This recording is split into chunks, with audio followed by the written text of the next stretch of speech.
India post GDS updates में आपका स्वागत करते हैं मेरे भाई। पूरे इस वीडियो को देख के जरूर जाना, क्योंकि जीडीएस के लिए जो बीओ हैं, खास करके ब्रांच पोस्ट ऑफिसेस के अब ढांचा बदलने जा रहे हैं मेरे भाई। ठीक है, ढांचा क्या होता है इसको पूरा हम लोग समझेंगे मेरे भाई, क्योंकि ये बहुत बड़ा सीरियस इशू है। खास करके क्योंकि बीओ का अब ट्रांजेक्शन्स नहीं होने पे सभी बीओस को बंद करने का ऐलान आ चुका है। ठीक है, ये एमओयू साइन भी हुआ है। ठीक है, एमओयू साइन भी अब मैं दिखाऊंगा और जीडीएस की प्रॉपर तरीके से रूपरेखा बदल जाई है मेरे भाई।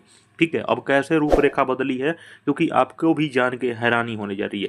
अब देखो कैसे किस प्रकार से हो रहा है। अब देखो डिपार्टमेंट ऑफ पोस्ट ने साइन किया है MOU with department of agriculture and farmer welfare. ठीक है, अब ये क्या होता है, डिपार्टमेंट से एक बहुत बड़ा कोलैब करने जा रही है और इस कोलैब में जीडीएस को भी शामिल बहुत जल्द करने जा रहा है। इसमें इंसेंटिव भी जीडीएस की काफ़ी अच्छा खासा बनेगा। अब डिपार्टमेंट ने यहाँ पर क्या फैसला लिया है आप देख सकते हो, और पूरे अंत तक जरूर देख के जाना वीडियो को। Department of agriculture and farmer welfare और डिपार्टमेंट ऑफ पोस्ट, ये दोनों मिलकर कोलैबोरेशंस करने जा रहे हैं और साइन किया है मेमोरेंडम ऑफ अंडरस्टैंडिंग के माध्यम से। यही एमओयू साइन किया है। ठीक है, और ये इस्टेब्लिश करने के लिए पूरे भारतवर्ष में अब लॉजिस्टिक है ना, लॉजिस्टिक यानी कि डाक के माध्यम से लॉजिस्टिक मैकेनिज्म होने जा रही है। अब जो भी होगा खास करके किसानों के लिए जो पेस्टिसाइड्स होते हैं, जो खाद होते हैं, बीज होते हैं, फर्टिलाइजर्स होते हैं, जितने भी काम होते हैं खास करके एग्रीकल्चर फील्ड में।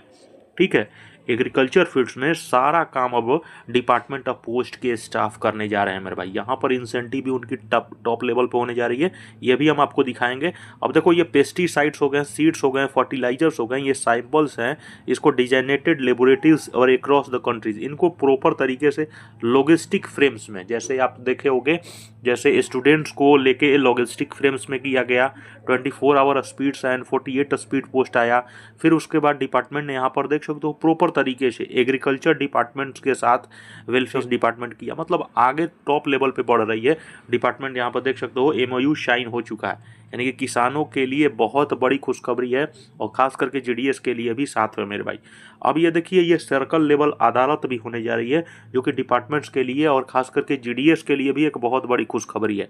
यहाँ से बहुत चीज़ें निकलेगी, जो कि 8वां वेतन अभी तक से जो हमारे लिए हमारे जीडीएस भाइयों के लिए जो 3 लाख ग्रामीण डाक सेवक हैं अभी भी आस में लगाए हुए हैं, तो यहाँ से इस अदालत से हमें बहुत बड़ा कुछ मिलने जा रहा है। ये अदालत कब लगेगा, तो 20 फरवरी को लगने जा रहा है। ठीक है, इसी अदालत में जो जीडीएस के पुराने पेंशन्स हो गए या जीडीएस के हर एक कार्यकाल, चार्टर ऑफ डिमांड हो गया, 8वां वेतन हो गया, 8 घंटे हो गया, जीडीएस का टीआरसीए कब स्लैब रिवीजन होगा, हर एक बड़े बड़े यूनियन यहाँ पहुँचेंगे और वहाँ पर सवाले कोई भी जीडीएस भी कर सकता है और तमाम सभी यूनियन उसका जवाब देंगे और यूनियन उस चीज़ का आगे बढ़ाने जा रही है।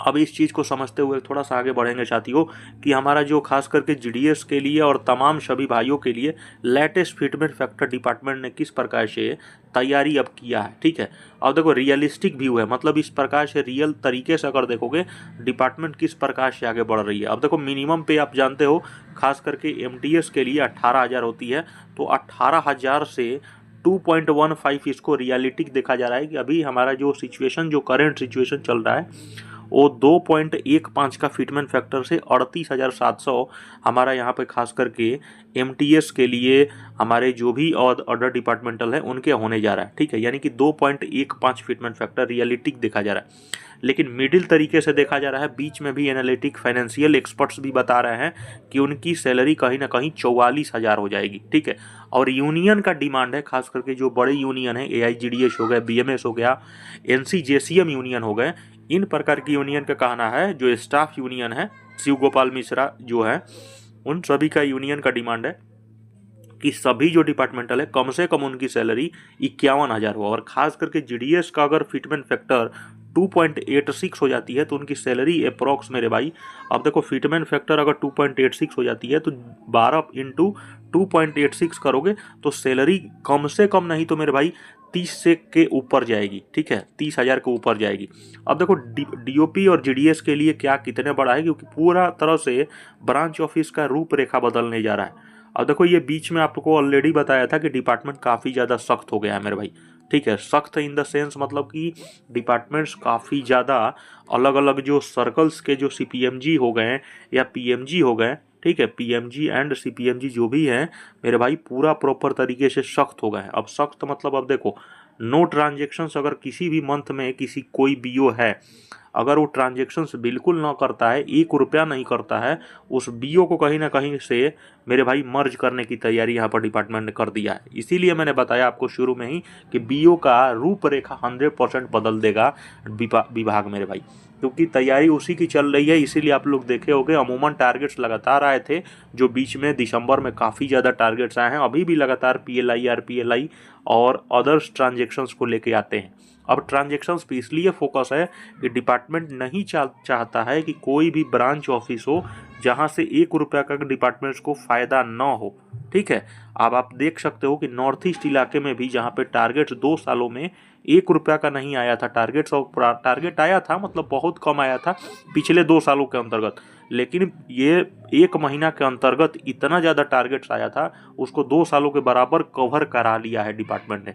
यानी कि मेरे भाई आप समझ सकते हो, बीओ पे सबसे ज़्यादा फोकस है कि ट्रांजेक्शन्स करने ही करने हैं।